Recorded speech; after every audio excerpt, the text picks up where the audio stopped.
Tamsin is, she runs and she owns the business called Social Happiness. And she started the business in 2018 after spending many, many years in the franchise marketing space, both national franchises and locally. And her superpower is consumer behavior. And she loves writing stories, which I think is a perfect fit for the coffee chat, don't you think?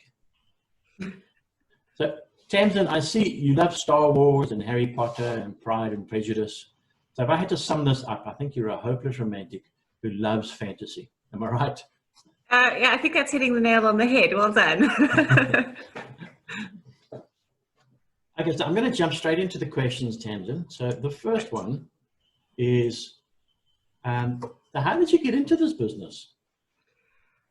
Yeah, okay, so I studied marketing and then it worked in it for quite a few years, and then fell pregnant. And once I actually went on maternity leave and Luke had been born, no Star Wars reference there at all, just by the way. I couldn't actually imagine sending him to a creche at the age of 3 months and just not having any time with him. And yeah, it just none of it sat well with me. So I decided that I would resign and figure it out as we went. And so we did a couple of months of sort of playing with different sort of more creative things and using my hands. And then actually a friend of mine was involved in an agency up in Joburg. They were working on very big campaigns. And the thing is they would work on all the traditional marketing, but they had zero digital marketing support. So they actually ended up losing a couple of large campaigns like Hunters and things like that because they weren't offering the online experience as well. And they had a big pitch they were doing, and she said to me, "Come on, you're good with this. Just put together a rate card for me. Let's see how this goes." So I did, and we ended up landing the job and the pitch. So that was the first job as Social Happiness. And what was nice is I then went, okay, well, I've got a rate card, and I put it out, and the business started building from there. So it was a little bit more spontaneous than a plan and a business that we had a very good goal and vision from the beginning. But what's nice is we could at least get things going and then plan and change things from there and decide where we wanted to move towards. Okay, so that the opportunity jumped up and you grabbed it. Yeah. Oh, well, that sort of leads into my next question then, which is, so what do you do to actually move your business forward? I mean, you started off by helping out a mate. Yeah. What am I putting it? Yeah. So I think a number of different things. One is that I now do have a team working with me. So we have daily touch bases, and one of the things we do talk about is, okay, so what else are we doing? What are we looking towards? What do each of the people in our team want to achieve? I've actually said to them, tell me what you want to develop in yourselves within the digital marketing field, and let's look and see how we can bring that into the business. So if you tell me what it is and develop a plan, we'll find the business. So that's one way, but then also talking to business owners. Any business owner that you talk to, especially, okay, we're business to business. So for me, it's business owners. You never know what they're thinking, what their next plan is. And there's been some great ideas and collaborative efforts that have come out of conversations like that, which just open more and more doors. So I find that, conversation and connection really makes a big difference. Okay. So I suppose, I think marketing or digital marketing, like any other business, is that you can get bogged down doing the same sort of things every day. So then how do you remain flexible and focused with each one of your clients? Because everybody's different. Yes, yeah, everybody is different.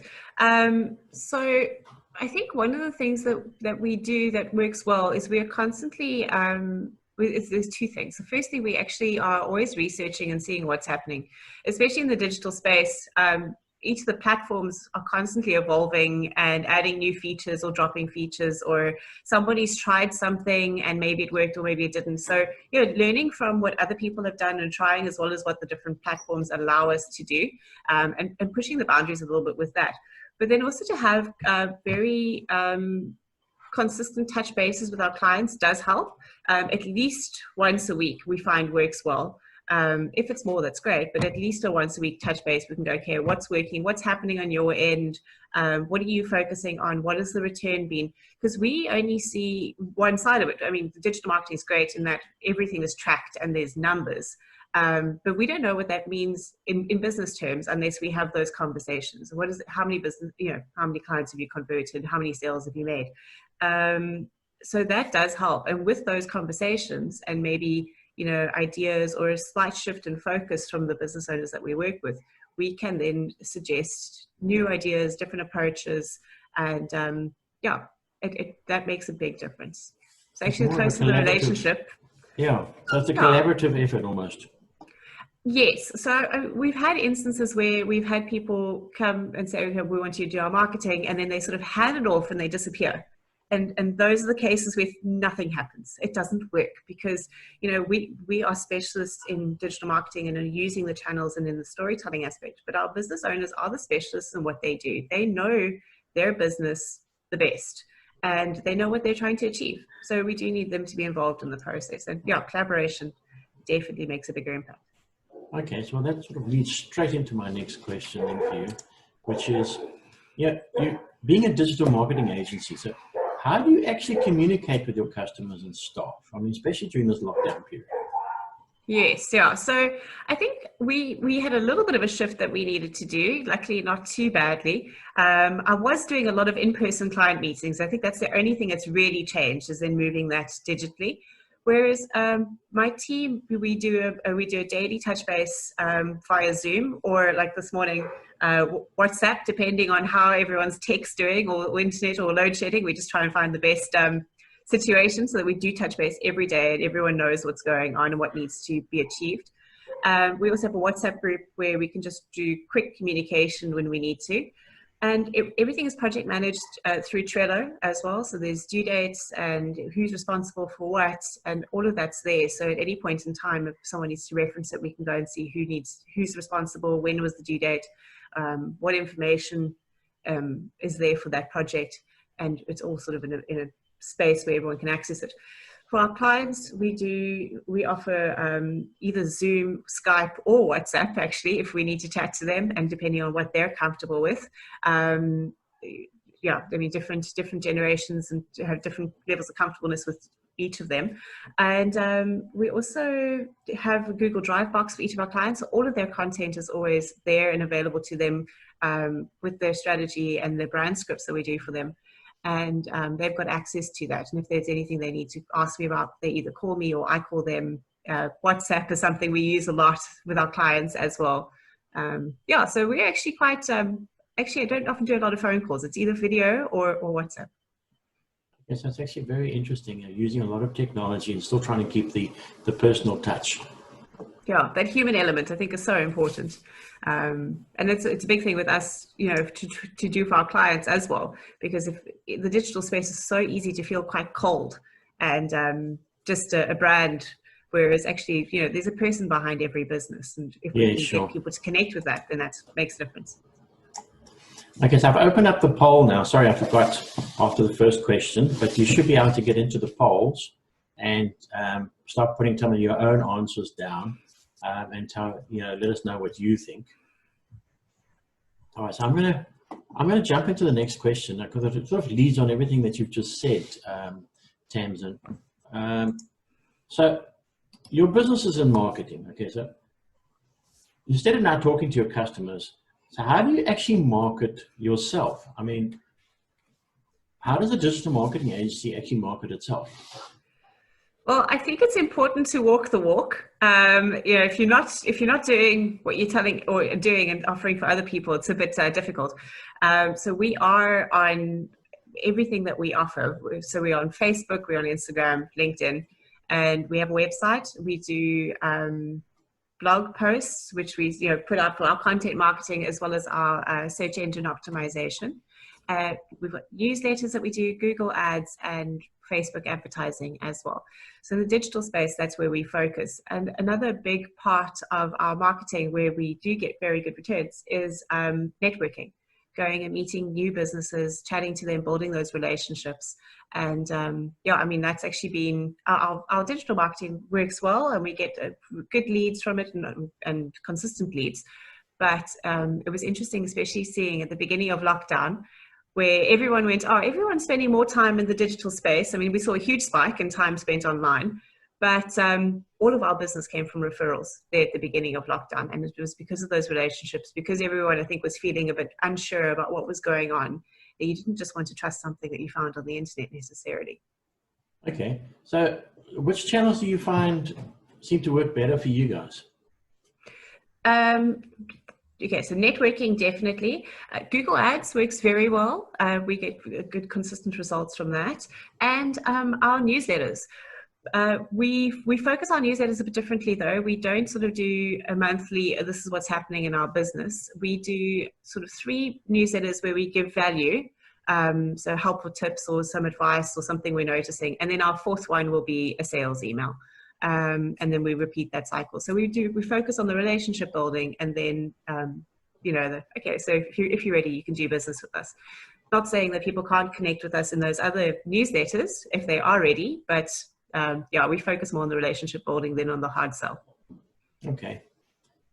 There seems to be a common thread to a lot of other marketing agencies that I spoke to. They've all said the same sort of thing in terms of cold calling doesn't work for them anymore. No, we've tried it, and I was handed a different technique to it last week, so I'll test it, but I'm still not 100% optimistic that is the right way for us to go. I think digital marketers as a whole, there is a bit of a stigma in some ways, because they are fly-by-night operations, because a lot of people go, I can do Facebook, and just doing Facebook doesn't mean you can necessarily do all of it. And then people get stung, and then it just leaves a bad sort of impression as to what digital marketers actually do. So I completely understand why cold calling doesn't work. Yeah, I can identify with that. I mean, I did a whole lot of those Google certifications on the different platforms and things like that. But it's an art form and a science, and it's a world on its own. And unless you are actually a marketer, these things are just tools, and you can get badly burnt. Yes, exactly. It's all about how it's all integrated, and at the base of it is, what is the message? Because if that message isn't clear, then the channels actually don't matter. You can put out whatever you're putting out, and it's not going to convert. So you need to know what you're doing, and I think that makes a big difference. Okay, so let's go into our next question then. So what keeps you excited about your business? I mean, we are in lockdown. Lots of people are despondent and not quite sure about the future and whatnot. But one of the questions I like to ask a lot of, especially small businesses, what keeps you excited about your business? So I think a couple of different things. My team has been a really good source of inspiration during this time, especially. The one thing I have done is made sure that everyone's got access to different learning opportunities that we can currently afford. And we're actually doing quite a bit of coaching. So we're doing team coaching, and then I do business coaching separately. And the team coaching has actually brought out a lot of really interesting things that I would probably never have found out that my team think about the business or how we're doing things without it. And they brought some brilliant insights. So that's also a big part of where our sort of engagement comes from, where we do throw a lot of ideas around. And it's been great talking to businesses. There are a lot of businesses that are struggling. There are some, that are going to close. We've spoken to a couple this week, again, because of the most recent address that have been hit hard again. And that is so easy to start feeling despondent and really bogged down by. But at the same time, there's other businesses that I've spoken to that are just absolutely thriving. Like they're almost not touching the ground because they're so busy right now. And it's really interesting to talk to them and to find out what they're doing and how they're approaching this time. And I find that very inspiring as well. Okay, that's interesting. Our next question then is it's always fascinating to find out how small businesses have managed to stay afloat. Because we've been in lockdown now since March, so that's basically 4 months, and it's probably going to go on for another couple of months. So how have you managed to stay afloat during this pandemic? I think what we did is we reacted a little bit before the presidential's address saying that we were going to go into lockdown, sort of looking at it and went, okay, this is probably what's going to happen. I do have family who works in the health sector and someone who works in public health as a friend. So I probably had a little bit more information than I think most other business owners. So we went remote as quickly as we could and used that little bit of time when everyone was, sort of absorbing that information and actually in a little bit of a panic about, okay, we've got 3 days and then we're in lockdown, let's get everything sorted.